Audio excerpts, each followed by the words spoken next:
When Texas Chainsaw Massacre first came out, the British Board of Film Classification refused to give it a certificate. James Furman later tried to, find a way of certificating it, but he decided that it was not certificatable because it embodied what he called the pornography of terror. Okay, and also he thought it was uncuttable. Because no matter, in the first Texas Chainsaw, there is very little actual blood. The film is terrifying and unrelenting, but there is very little actual blood. There's the thing when the prick on the finger, that's it. I mean, so it's an impossible movie to cut because you cut bits out, it doesn't make any difference. The film is overwhelmingly terrifying. And the BBF's, when video first started in the UK, Texas Chainsaw Massacre was one of the first films that was available on video before the Video Recordings Act. Tell me if I'm losing you. No. When the Video Recordings Act came out, he refused to. It had been available in cinemas under a GLC-X. So if you went to see it, you went to see it, and a local council would play it. So I saw it at the Phoenix in East Finchley, for example. Does that mean Ken Livingstone would be at every screening? Yes, that's right. He'd be there, literally introducing every screening. So they wouldn't give it a video certificate. And in fact, they got very, very antsy about anything that involved the word chainsaw.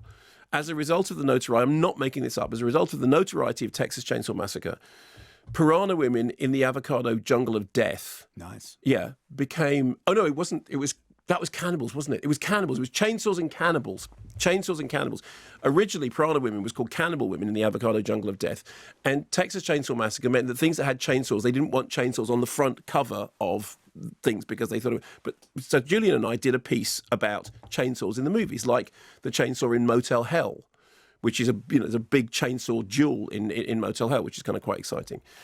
So Texas Chainsaw then spawned a whole bunch of sequels, including Texas Chainsaw Massacre 2, which was made also by Tobe Hooper, of which Kim Newman famously said, Texas Chainsaw Massacre 2 appears to have been made by somebody who not only didn't make Texas Chainsaw, but hasn't actually seen Texas Chainsaw, which is a great line. And then there was Texas 3, in which John McNaughton, who made Henry Portrait of a Serial Killer, was at one point attached to direct. And he said back then, Texas Chainsaw Massacre 3 is a film about people as meat. He said that's literally what it is. It is a film about people as meat. And he said, the phrase he used, he said they put in a revolving door in the MPAA to try and cut Texas 3 down to something that was releasable.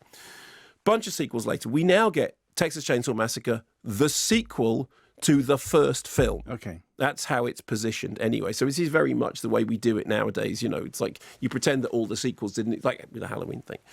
So at the end of the first film, who was the only person who survived the Texas Chainsaw Massacre?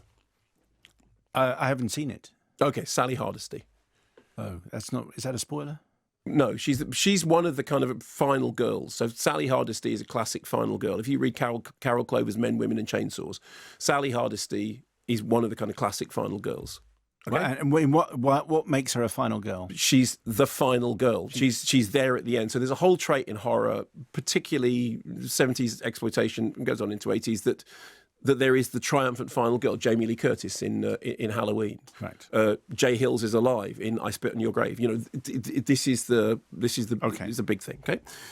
So Sally Hardesty, the survivor, disappears off, in the truck, scream, while Leatherface spins around and around and around with the chainsaw over the top of his head. So this now, 50 years later, a bunch of hipsters arrive in a remote Texan town, which they are planning to open a restaurant and a salon and a comic book store. Obviously, they're not looked upon kindly by the locals who are still flying Confederate flags. And if you've seen, 2000 Maniacs, you know how this plays out. You're the wrong people in the wrong. If you've seen Deliverance, you know how this plays out. So when they get there, they think that the place is empty because they think that they've bought everything, that they own everything. And then Alice Krieger appears as the woman who says, no, I'm still here. I still have the deeds to the house, and this is the orphanage, and this is where she looks after her boy. They say, we don't believe you have the deeds. We have the deeds. And then she collapses. It's a bad thing, okay? It's a bad thing because you don't need a PhD in horror to figure out who the boy is that she's been looking after all this time, or the fact that these unfortunate events with these outsiders coming in is going to cause him to want to, start committing mayhem again. Mm-hmm.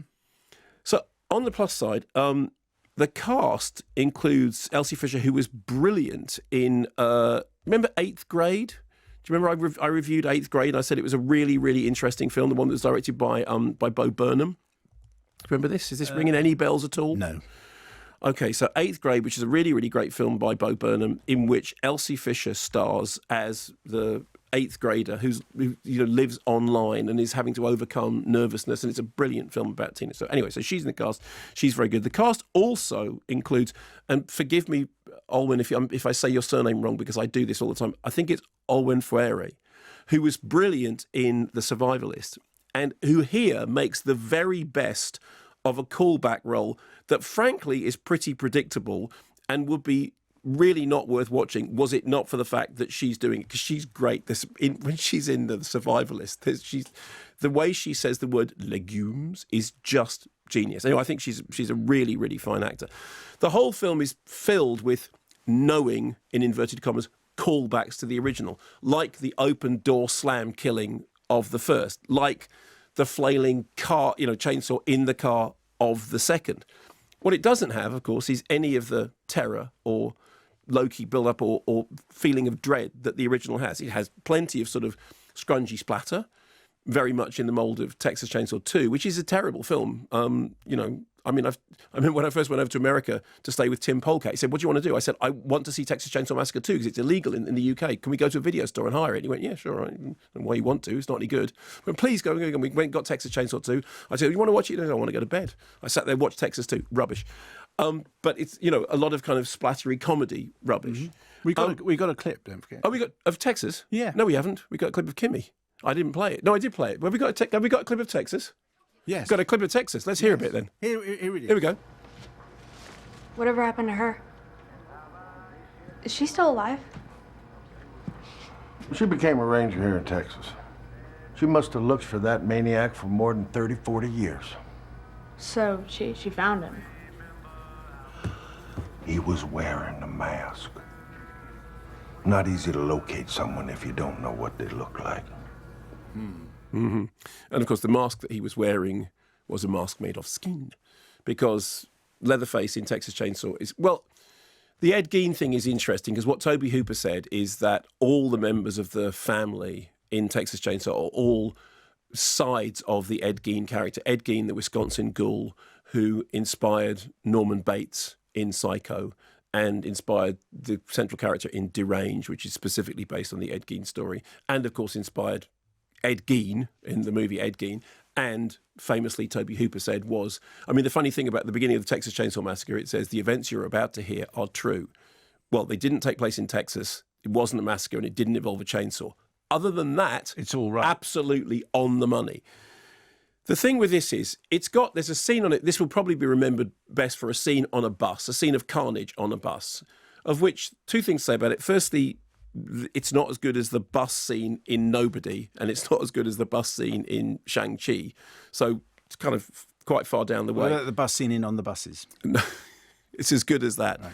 And also there's a thing which is that there's a gag about mobile phones and cancelling Leatherface, which, okay, I can see that being a gag, but the point is, once you've done that gag, everything else in the movie is just, oh, well, we've passed over into the realms of comedy, because if you pull out a mobile phone whilst faced with somebody chasing you with a chainsaw, the movie's just jumped the shark. Were there a shark to jump? Although the shark that this would be jumping is Sharknado as opposed to Jaws. And there's head cheese for the fans. If you played it at a horror festival, it would be like, okay, it's fine. There's head cheese for the fans. Yeah. What does that mean? It means like there's a Fangoria, centre spread that will, there's... What's the Fangoria centre spread? Exploding Heads Monthly. There's it's grizzly, a grizzly grizzle. Yes, except that none of the grizzly, there's no gristle to the grizzle. It's just head cheese. That's what it is. And I thought it was less annoying than Halloween Kills, because it was slightly more fun, but it is, it's completely, it's on Netflix. Right. And that's the place for it. It doesn't need to exist. None of the Texas Chainsaw sequels need to exist. And again, there's the issue that whenever you start, it's like when Rennie Harlin did Exorcist: The Beginning, and kept saying, "Oh well, it's like it lines up perfectly as a prequel to the." It doesn't. There are some films which the sequels aren't adding anything. The most remarkable thing about the Halloween, which you had Jamie Lee Curtis on the show for to talk about, was that it actually was an interesting addition to the Halloween canon. Nobody has yet made an interesting addition to the Texas Chainsaw canon, because Texas Chainsaw is one of those texts, like The Exorcist, when it is complete and of a piece, and it doesn't need anything else. And this is so. I like a bit of scrunge.